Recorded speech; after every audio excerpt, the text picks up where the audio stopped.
What's up, DBs? What's up, parents? Coach D Madger here, former D1 defensive back at the University of Hawaii.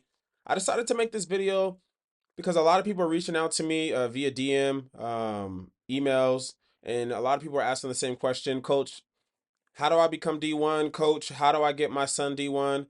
The first thing I'm going to say about that, guys, is your question with the transfer portal. I think I read something that there was like 11,000. There's thousands of kids in the transfer portal, which means there's less opportunity for the average or the non-elites, I would say. So non-elites meaning you're not one of those guys that's a 5-star, 4-star. I was a 3-star, so I'm talking about myself. Um, because there's less opportunities, you really shouldn't be thinking about well, your main focus shouldn't be D1, it should be college because you just want to get into college so that you're eligible to get into the transfer portal. Okay. So that's the first thing. So you can go D3, ball out, become a D3 All American, and immediately go SEC. You can go FCS, become, have a really good season and go Power Four. Okay. So that is the gift and the curse of the transfer portal, less opportunities. But once you get into the transfer portal, once you get something on film, now you have an opportunity to level up, okay? And you don't have to be penalized. When I was coming up in college, if you transferred, uh if you did a lateral move, so D1 to D1, you automatically lost a year of eligibility. You had to transfer down, so you had to go from D1 to FCS, FCS to D2, okay?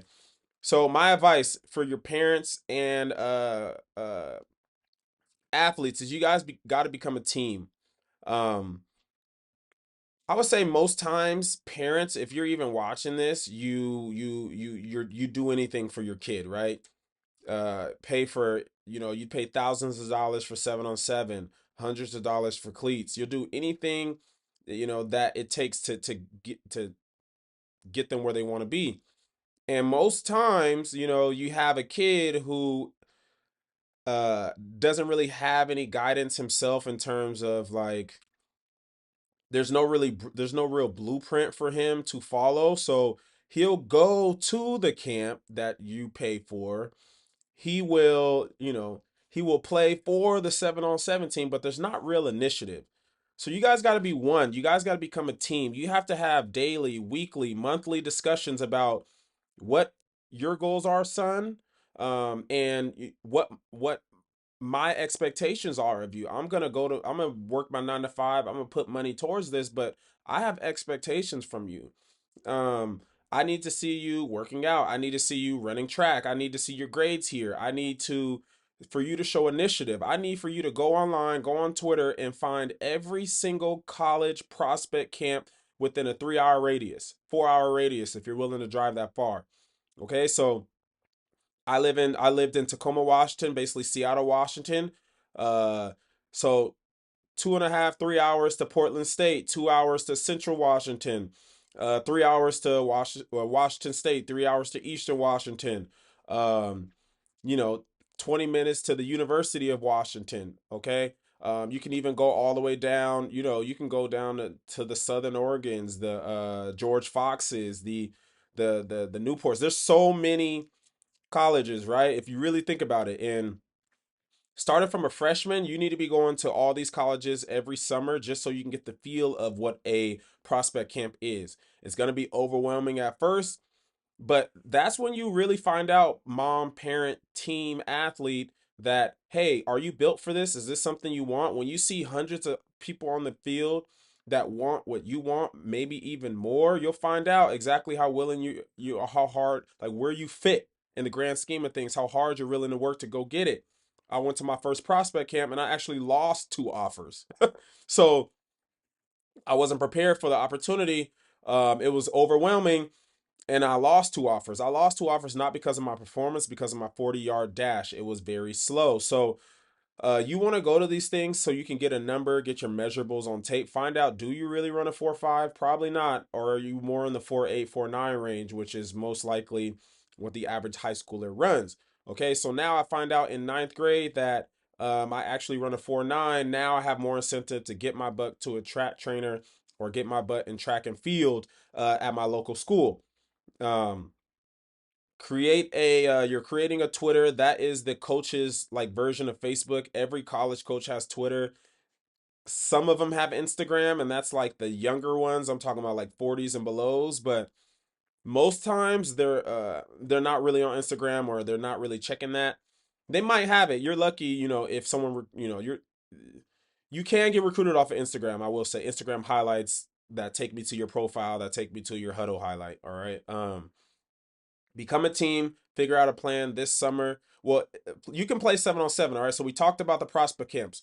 Find every camp within a 4 hour drive, or however long you're willing to take a bus, however long your parents are willing to drive you. All right. We're a team. Okay. We got to have this conversation. And I'm hitting 4 of those this summer. Okay. Those prospect camps are like 50 to $80.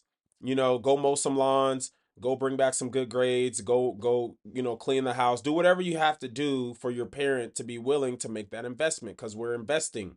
Okay. Your parent is the investor. You are an investor too. You're investing with your hard work, your effort, and your grades and your attitude. Okay. And your emotions towards this. Um, and parents, like, if they're not showing emotion towards this, then it might be a time for you guys to talk about, hey, is this something you really want to do? Because you that might be something as well. So we talked about the prospect camp thing.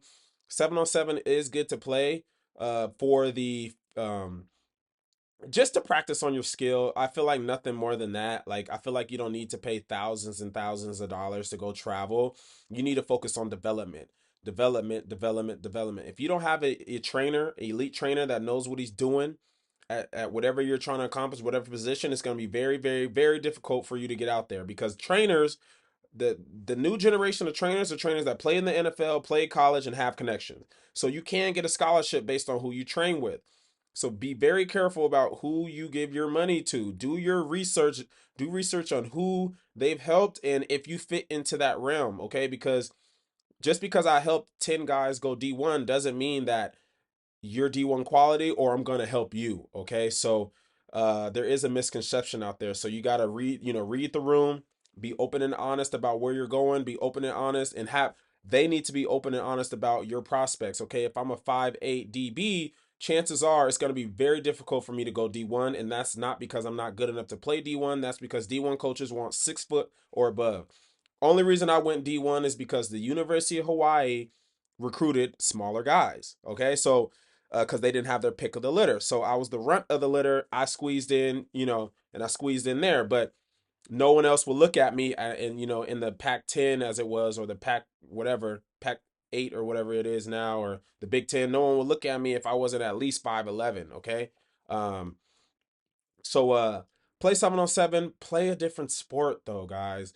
Go play basketball. I learned how to play defensive back at an elite level from full court pressing and playing man to man, getting in my chair, sliding my feet in basketball. I did not learn anything press man in high school. I went into college and I did so well that my freshman year they nicknamed me the Warden because I was locking guys up.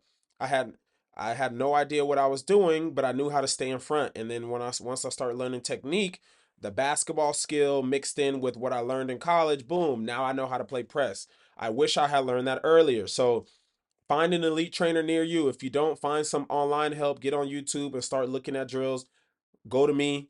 Um, MAGG ITTDBU at gmail.com, thedbnetwork.com. I can help you with stuff like that. But use your resources, use Instagram, use social media to reach out to people. Hey, I know you're 3 hours away. Do you have a receiver program? Do you have a speed program? Do you have an agility program? Um, so a trainer, find an elite trainer, play a different sport, play wrestling or do wrestling. It'll help with your toughness, your ability, your balance, your ability to get guys on the ground, which is the name of the game. And when it comes to defense, um, basketball helped me with my lateral movement, jumping, being able to, play in between, anticipate that he's going to pass the ball here, jump the passing lane, boom, get my hand in there. Now I got a fast break. Now I got an interception. Now I got a pass breakup. It's the same stuff. Um, and then guys, like when it comes to the high school, I know a lot of guys can't really transfer and there's a lot of rules in that, but like you really have to put stuff on film. So what coaches are looking for, let's say, I'm just going to talk about the DB side, all right? So I'm a DB. In order to put good things on film, what are coaches looking for? Things that you can't teach. effort. Okay, long speed is what they're looking for. The ability to play press man, off man, be physical and tackle. These are all things you can do without the ball ever coming your way. So as a DB, even though the ball's going to my right, I can still have good footwork, good press, and get my hands on that receiver and put that on film. The ball's going that way. I just press that receiver. I see the ball's going that way. I'm hauling cross field, making a cross field tackle. I just show my effort that I actually want to do this. I just show my long speed, okay? Without running track, I showed you on film how fast I can run it in a straight line, okay? Tackling, okay? The name of the game is tackle the ball carrier. So you have to be a willing tackler. So you don't need any any interceptions as a DB to go out there and stick your nose in there to show that you're a willing tackler. Um, and then once you have this good thing on film, now you can go to your sophomore year, junior year. Once you have good things on film, now once we go and we're ready, we've been to 20 prospect camps. It's my junior year, summer going to junior year, which is where you want to start getting your looks. It's hard to get a scholarship if you don't have one going into your senior year because most guys are booked and they're already looking at the next class. So um, that's like a small roadmap for you guys. Again, this is literally off the top of my head. This is like if I could go back and I'm 14, 15, 16, this is exactly what I would do. Quick recap, okay? I am running track. I'm playing different sports. I'm playing 7-on-7 just for the development. Okay. You don't need to go travel to Florida. You can do everything you need to do in your city. I'm finding an elite coach. If there's not an elite coach in close to me, I am on Instagram, I'm on social media, I'm on YouTube looking for drills, looking for anyone who can help me virtually. Okay. I'm having this conversation with my parent, an open and honest conversation with my parent. Hey, parent, do you really want to do this, son? Because you're not putting in the effort. Every time I ask you to go make a map of all the prospect camps you want to go to, you haven't done it. You haven't done this. You're not doing this. You're on that video game. Is this something you want me to continue to invest my time in? Because if not, you know, I can put my money elsewhere. If so, I need to see initiative. I need to see grades. I need to see you doing extra. I need to see these things because I'm going to do my best to put you in position, but you need to go out there and look for these different opportunities. I never played football. I don't know the first place to start, but I know how to work hard, earn money, put food over or food on the table, a roof over your head, and support you. So go out and do your half of this group assignment because we're a team. Okay. Um, and then like I said, when you're doing these camps, your first camp is just to get the feel of it. Okay, my last name is M. So shoot, when I warm up, I probably got 30 minutes before I'm running my 40. Maybe I should be practicing my 40 and when do I warm up, when do I not warm up, how much should I be drinking, get the feel, keep going, keep going, keep going. So by the time you're in your junior year, I've gone to, 8 to 10 to 12 camps.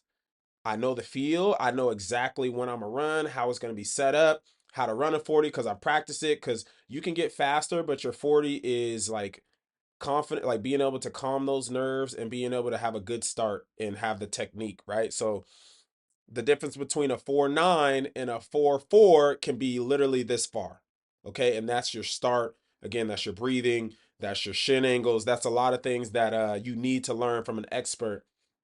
Um, so yeah, guys, that's my advice for you. For everyone that's asking me what I would do, that's what I would do. In a nutshell. If you still have more questions, man, just hit me up, ddbnetwork.com. I have speed training, weight training. I didn't talk about weight training.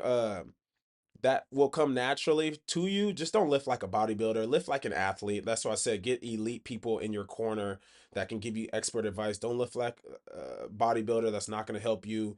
My coach said, you don't need biceps to be a DB. So I never did biceps. He said you need triceps to be a DB because when you throw a punch, everything back here is where you're generating that force. So had I not known that, I would have been just doing bicep curls, trying to be cool, you know, but now I don't even do bicep. I only do tricep things. Um, so and back and core and things like that. Things that you learn from an expert. So I hope you guys learn that. The main thing is like go after it.